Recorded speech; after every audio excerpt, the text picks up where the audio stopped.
bang' jatend migawo mar omenda Njuguna Ndung'u go chapa chike madhi tayo omenda mar hola mar Hustler Fund. Omenda makamano igeno ni dhi chako tich tarik 1 mar dwe mar 12 ka en achiel kuom singo mane jatend piny Kenya William Ruto kod riwruok mar Kenya Kwanza omiyo jopiny e kinde ma kampen. Kaluwore goboke mogola kod apisi mar bad migawo mar omenda, Hustler Fund idhi miyo grube mag jopiny kaka Chama, Table Banking to gi Saga e okenge mag bero kendo yaro ohala magi.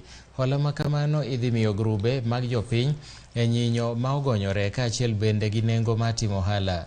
Piny owacho lero ni hola mar Hustler Fund dhi konyo johala matindo, jopur, jopith jamni kod jojua kali e bero ngimagi. Kaluwore gi ote makamano, hola mar Hustler Fund ibiro tayo kod jokanyo e board mar weche mag ochumi. Jokanyo mag board nero dhi bedo jakom mibiro gwelo kod jatend piny, Aton Jener, jagoro mongirore e bad migawo mar ohelni matindo kod Saga, to kod ji 2 mamoko mibiro gwelo kod jatend migawo mar ohala. Hola mar Hustler Fund biro bedo bilion 50 kendo ibiro puodhe kod od bura mamalo e hiko muom ka hiko muom.